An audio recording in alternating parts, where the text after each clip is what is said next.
Hello from beautiful Goa, India. I'm just wrapping up a 2-day leadership team retreat, and traveling this far across the globe has given me a lot of unexpected, uninterrupted time to think and reflect. And with the year coming to an end, I thought I'd share with you just a few things that I'm seeing over and over these days. I'm seeing and hearing from leaders like yourself every week who kind of felt like, okay, the pandemic's almost coming to an end.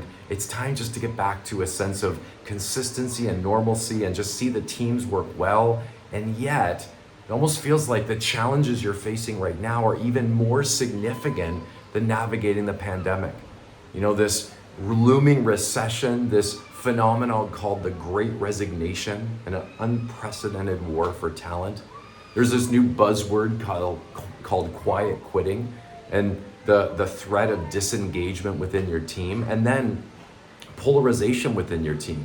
With some team members fighting for structure and consistency and wanting everyone back in the office, while others are saying, no, we need more flexibility and work from home options. Leaders, I think, are more discouraged and stressed than ever. Well, I'd say a few things to you. First of all, you are not alone. I work with leaders every week that are realizing there's no playbook for this. This is something that we're navigating real time, and it is expected that we're going to experience bumps in the road. And on that note, I'd say it's okay that you don't have all the answers. This is unlike any leadership challenge in living history. So give yourself a little bit of grace there. I also want to share with you where I'm super encouraged these days, because I'm working with leaders like you who are experiencing these challenges, and yet they are so determined and deliberate to overcome them. And they're doing that, I think, with two specific techniques. One is that they are reclaiming relationships. They realize that relationships matter, and yes, at times, even being together matters.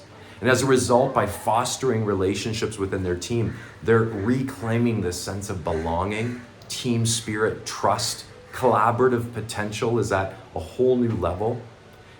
At the same time, though, they are super clear that COVID did give us some gifts. And there are some technologies that now we're used to, and some new flexible ways of working together that we need to lean into, because not only are we learning to collaborate in new ways, but team engagement can go up because people realize that we can accommodate their complex lives.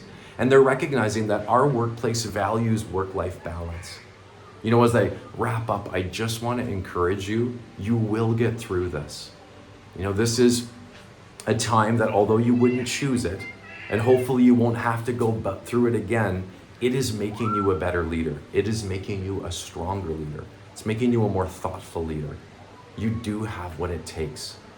So with the new year coming, first of all, enjoy the holidays. Give yourself permission to rest, and let's crush 2023.